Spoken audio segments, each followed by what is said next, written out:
켄주마입니다. 오늘은 RNIP 지역 선정에 관해서 한번 얘기를 해보도록 하겠습니다. 이민하면서 이제 저도 지역 선정이 정말 쉽지 않은 문제였는데요. 그래서 사실 막 캐나다 전역의 도시들을 다 이렇게 막 헤매다시피 하면서 저도 조사를 했었습니다. 처음에는 당연히 캐나다 간다? 그러면은 토론토나 밴쿠버 살아야지 라고 아무 그 자료가 없을 때는 그렇게 생각을 했었죠. 진짜 어마무시한 주거비 때문에 고민을 하면서 막 위니펙에 대해서도 조사를 하고 몬트리올, 할리팩스 그러다가 비행기 표는 캘거리행으로 끊었었어요. 그런데 정작 제가 와서 정착하게 된 곳은 우드스탁. 날씨가 어떠니, 대중교통이 어떠니, 교육 환경 이런 거 여러 가지 다 고려하시겠지만 사실 그런 거를 따지면서 이렇게 정착지를 선정한다고 하는 게 한국에서 이렇게 싸들고 온 돈을 소비하면서 지내겠다 이렇게 했을 때 그렇게 취향에 맞춰서 정착지를 선택하는 그런 문제가 될 수 있는 거고요. 사실 결국 가장 중요한 건 직장 잡히는 곳. 이거는 제가 좀 늦게 깨달았죠. 사실 어떤 문제가 먹고 사는 문제보다 더 앞설 수가 있겠어요. 이런 식으로 사실 여러 가지를 고민하지만 결국에는 최우선 순위에 따라서 결과가 뒤집히는 이런 걸 경험을 하고 나니까 이 RNIP 준비하시는 분들께도 좀 이런 것이 적용이 되겠다는 생각이 들었어요. 최우선 순위로 고려해야 될 사항이 무엇인가를 확실히 정하시고 나머지 것들은 좀 과감하게 후위를 기억하시거나 아니면 제끼시거나 하는 지혜가 필요할 것 같습니다. 최근에 RNIP 지역 선정 때문에 막 고민하시는 분들 카페 같은 데서도 그렇고 지역 단톡방 이런 데서도 많이 접하는데요. 그런 부분들 고민하시는 내용들이 크게 3가지 정도 있더라고요. 시골로 갈수록 인종차별이 심하다더라. 생활 편의시설이나 이런 면에서 되게 불편하다더라. 그리고 마지막으로 교육 환경 이런 것이 너무 낙후돼 있다더라. 이런 얘기죠. RNIP를 진행하는 11개 도시의 인구를 이렇게 대략 살펴보니까, 대부분 제가 사는 이 소도시 우드스탁보다 인구가 많은 편이고, 일부 도시들이 비슷하거나 약간 많거나, 이런 정도였어요. 그렇다면 제가 사는 이 우드스탁을 기준으로 좀 경험을 말씀드리면 그런 쪽에 있는 소도시들 생활에도 조금 짐작을 해보실 수 있지 않을까 하는 생각이 들어서 이제 좀 비교해서 말씀을 드리려고 해요. 인종차별에 대한 부분은 사실 단적으로 말씀드리면 이렇습니다. 토론토에 오래 사신 분들한테 이런 얘기를 하잖아요. 그러니까 시골로 갈수록 인종차별이 심하지 않냐 이런 얘기 하잖아요. 그러면 그분들 대번에 이렇게 얘기하세요. 토론토에는 인종차별 없을 것 같냐. 그러니까 사실 그런 건 있어요. 좀 학력 수준이 낮은 나이 많은 백인들 이런 사람들이 좀 인종차별을 할 가능성이 높은 부류다라고 이제 좀 얘기를 하는데 그럼에도 불구하고 그것도 또 사람 따라 다른 것 같아요. 제가 지금 사는 동네에서 느낀 거는 그런 이제 나이 많은 학력 수준이 낮은 백인들을 봤을 때 어떤 사람들은 그냥 원래 캐나다인들 그 나이스한 캐나다인들 습성대로 누구에게나 나이스한 사람도 있는가 하면 어떤 사람들은 정말 괴팍하고 못되게 굽니다. 영어 못하는 것 같으면 그거 가지고도 막 꼭 걸고 넘어지고 이러면서 그러니까 결국에는 그냥 사람 성격 따라 가는 것 같아요. 못된 놈들은 못되게 하고 좋은 사람들은 좋게 하고 그리고 대도시로 가면 인종차별이 없다? 또 그것도 아니고요. 생활 편의시설에 대한 얘기를 해보자면 제가 전에 이제 중소도시의 장단점? 이거에 대해서 말씀드린 영상이 있었는데 거기서도 말씀드렸듯이 사실 없는 거는 별로 없어요. 있을 건 다 있어요. 근데 이제 그 옵션의 가지수가 적다는 거죠. 그러니까 예를 들면은 좀 큰 도시 가면은 한의원이다 이렇게 했을 때도 더 한의원의 개수도 많고 한국 사람이 하는 한의원, 중국 사람이 하는 한의원 이렇게 있는데 제가 사는 이 도시 우드스탁 같은 경우는 한국 사람이 하는 한의원은 없죠. 이런 식인 거죠. 그리고 지금 인구가 여기 4만밖에 안 되는데도 그 슈퍼마켓 체인들은 다 들어와 있어요. 월마트, 푸드베이직, 소비스 뭐 또 뭐가 있죠? 노프릴스, 그리고 조금, 그 토론토 가까운 지역은 러블로스라고 돼 있고, 이쪽 런던 이쪽은 같은 회사인데, 이제 제럴스라고 돼 있더라고요. 그런 체인들도 다 들어와 있고, 또 술 파는 체인들, 뭐, 비어스토어, LCBO 다 있고요. 뭐, 위너스 같이, 뭐, 옷 파는 그런 체인도 있고. 그러니까 이게 약간 백화점 같은 그런 쇼핑몰 있잖아요. 무슨 유명 브랜드 입점돼 있는, 뭐, 나이키라든가, 뭐, 이런 거 입점돼 있는 그런 쇼핑몰은 없어요. 그렇지만, 그런 거는 이제 옆에 있는 도시의 쇼핑몰로 가면은 되는 부분이고, 기본적으로, 생활을 하는 데는 뭐, 크게, 옆 도시에는 있는데, 우리 도시에는 없어. 뭐, 이런 거는 그렇게 크게 많지는 않아요. 그리고 이제, 뭐, 외식을 하는 데 있어서, 큰 도시는 그 식당 개수가 엄청 많을 테니까, 거기서 좀 선택이 많겠죠? 근데 작은 도시는 식당 개수가 적으니까, 또 옵션의 폭이 적어지는 거고, 뭐 이런 식의 차이지, 물론 한인들이 하는 막 그런 가게를 찾는다 이러면은 이 정도 규모, 인구 4만의 규모의 소도시에는 거의 없다고 봐야죠. 저희 동네에도 한국인이 운영하는 점포는 손에 꼽는 것 같아요. 뭐 일식집이 하나 있고, 뭐 편의점 하시는 분 봤고, 피쉬앤칩스 하시는 분도 있었다고 그러고, 한 서너 군데 정도 업소가 있는 거죠. 근데 이제 뭐 토론토 같은 데는 거의 전 영역에서 뭐 자동차 딜러십부터 시작해서 뭐 보험사 학원까지 다 있으니까요. 뭐 그렇게 영어를 안 해도 살 수 있을 만큼의 뭐 그렇게 돼 있죠. 하지만 소도시에서는 있을 건 다 있지만 그 한국인들이 영어를 못해도 살아가는 환경 이런 거는 기대할 수 없는 거죠. 그래서 만약에 나는 도시형 그 생활 습관을 가진 사람이다. 외식도 되게 자주 해야 되고 막 뭐 새로 브랜드의 무슨 새로운 신상이 입고될 때마다 가서 쇼핑해야 되고 막 이렇다고 하신다면 RNIP에는 맞지 않은 상황이신 것 같아요. RNIP에서 되게 영주권을 쉽게 다른 그 프로그램에 비해서 비교적 쉽게 주는 이유는 이런 단점들이 있는 도시이기 때문이겠죠. 약간 불편하고 좀 떨어져 있고 그 대가로 어떤 면에서 영주권을 쉽게 받는다고 보셔야 맞습니다. 그런데 그런 대가를 치르기 싫다. 그렇다면 RNIP로 영주권 받는 거는 좀 본인하고는 안 맞는다라고 생각을 하셔야겠죠. 영주권이 최우선 순위가 아니신 분들은 이렇게 막 그런 거 누릴 거 다 누릴 수 있는 환경에서 뭐 유학으로 이렇게 계시다가 가셔도 되겠죠. 하지만 영주권이 최우선 순위다 라면은 포기할 건 포기해야 되는 거가 되는 거죠. 마지막으로 이제 교육에 대한 부분을 조금 얘기를 해야 되는데요. 캐나다에서 뭐 교육기관, 교육시설, 환경 뭐 이런 걸 얘기한다 그러면 사실 기본적으로 이제 학원은 전혀 없어요. 한국인들이 하는 학원은 있죠. 토론토나 이런 데 가면. 런던에도 있는 것 같더라고요, 일부.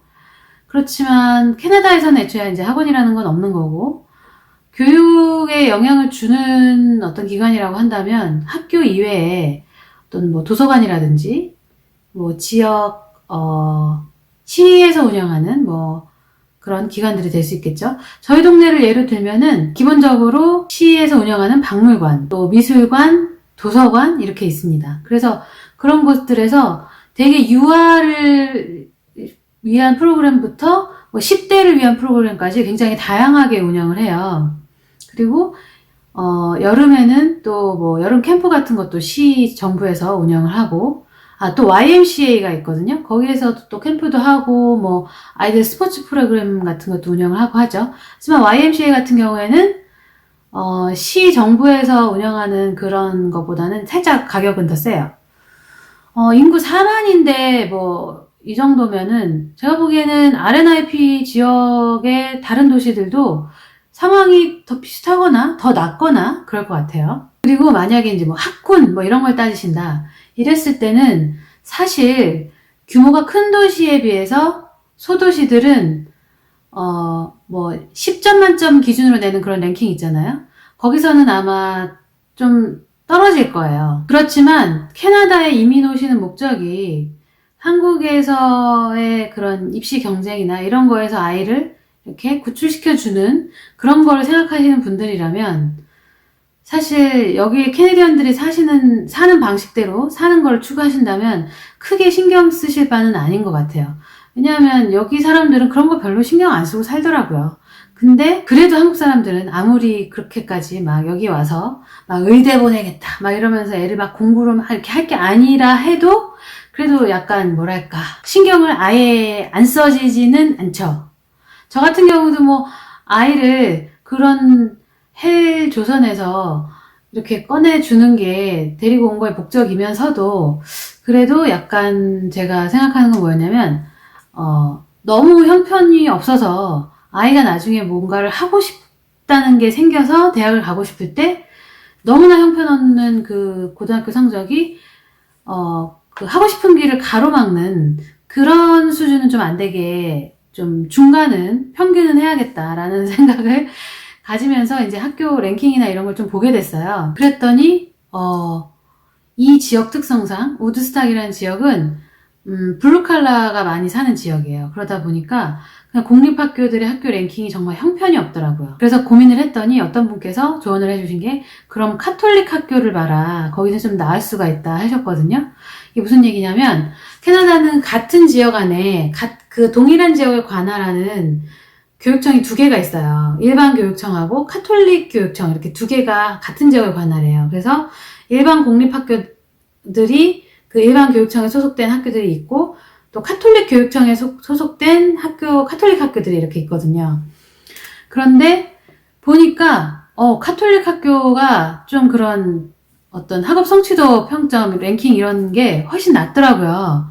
그래서 저는 다행히 제가 이제 세례를 받은 게 있어서 카톨릭 학교 보내려면은 부모가 세례를 받든지 아이가 세례를 받든지 세례증을 내야 되거든요.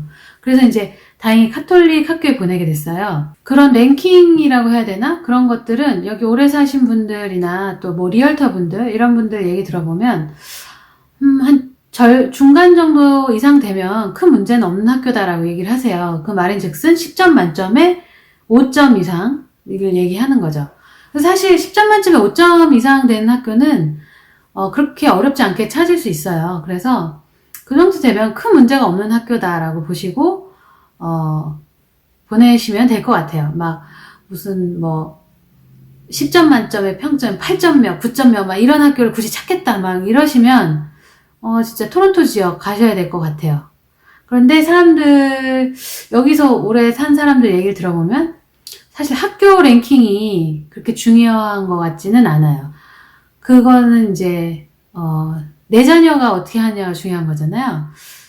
또 그런 문제가 있고 또 만약에 아이들이 좀 되게 아직 나이가 어리다 그렇다면 학교 랭킹 이런 거에 대한 고민은 사실 좀 몇 년 후로 미루어 두실 수도 있습니다. 왜냐하면 아이들이 여기에 와가지고 영어를 여기 현재 아이들 수준으로 이렇게 구사를 하면서 적응하기까지 시간이 걸려요. 최소 2년을 봐요. 근데 2년 후가 되면 그러면 애들이 여기 애들처럼 완벽하게 다 그러니까 여기 애들이랑 구분하지 못할 정도로 동일하게 한다. 이건 아니에요. 그러니까 최소한의 시간을 2년을 잡는다는 거죠.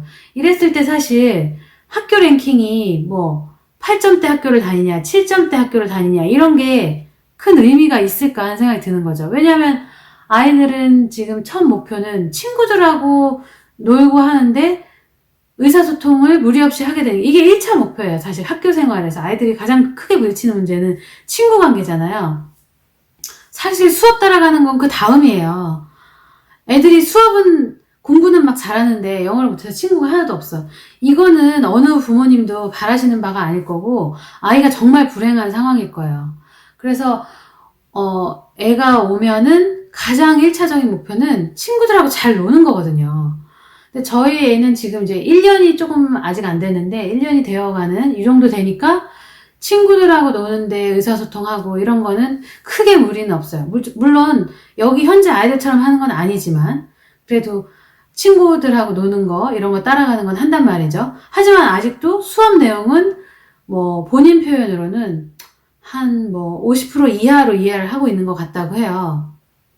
이런 식이면 그래서 이렇게 좀 고학년이니까 또 더 그럴 수 있지만 하여간 이런 식이면은 최소 2년 걸린다는 게 이해가 되실 거예요. 이랬을 때 내 애가 평점 5점짜리 학교를 다니든 평점 8점짜리 학교를 다니든 큰 의미가 없는 거죠, 사실. 아이가 일단 영어 환경에 적응하고 하는 시간이 있기 때문에 지금 당장 막 평점 좋은 학교에 애를 넣어야 되고 막 이런 고민은 살짝 조금 넣어두셔도 될 것 같고, 그 현재 상황에서 영주권을 일단 RNIP 지역에 오시는 분들은 영주권 받는 걸 가장 최우선 목표를 하시잖아요. 그러면 거기에 포커스를 맞추셔서 다른 문제들은 살짝 좀 일단 덮어두셔도 좋을 것 같아요. 그래서 그렇게 안정적인 직장이 확보되고 이제 영주권 받고 들어오셔서 안정적인 직장이 확보되고 이제 캐나다 생활에 어느 정도 적응을 하셨을 때 뭐 아이들도 어느 정도 또 영어를 하고 이랬을 때 뭐 이후에 아이의 진로라든지 뭐 이런 거 고민하셔서 좀 뭐 좋은 학교 세컨더리 가서 대학 뭐 이런 거 생각해야 된다. 그러면 그때 뭐 이사를 하시거나 이런 것도 고려해 볼 수 있는 거니까요. 어떤 분들도 처음에 딱 오셨을 때 처음 그 사신 그 동네에서 막 10년 막 이렇게 사시는 분은 없어요, 사실. 사시면서 계속 알아보시면서 조금씩 이렇게 진짜 제대로 된 정착을 해가시면서 이렇게 옮겨 다니시게 되죠. 그러니까 지금부터 막 너무 교육 막 이런 거 너무 그렇게 안 하셔도 되지 않을까 하는 생각도 듭니다. 제가 다음 영상에서는 그 RNIP 도시들을 이렇게 몇 군데 보면서 그런 학교 랭킹 확인하시는 법과 그런 걸 좀 알려드리려고 해요. 그런 거를 대략적으로 이렇게 보면 그 지역의 어떤 뭐라고 해야 될까요? 교육 수준? 뭐 이런 걸 좀 가늠해 볼 수 있는 거죠. 예를 들면은 주로 제가 보기에는 RNIP 지역들이 이렇게 뭐 공장에서 일할 근로자들 이런 사람들 많이 확보하려고 혹은 농업이나 그런 지역에서 이렇게 그 이민자들을 받으려고 하는 것 같은데, 그런 지역의 경우에 이제 부모가 화이트 칼라가 아닌 사람들이 대부분이기 때문에 좀 아이들 학업에 대해서 관심도가 떨어져서 그런 학업 성취도가 좀 낮을 수도 있어요. 그래서 그런 부분들을 한번 확인해 보려고 합니다. 그래서 뭐 특히 교육적으로 좀 관심 있으신 분들은 다음 영상 기다려 주시면 좋을 것 같아요. 도움 되셨으면 좋겠습니다. 감사합니다. 캔줌마가 인스타그램을 시작했어요. 인스타그램 검색에 캔줌마 이렇게 쳐보시면 됩니다.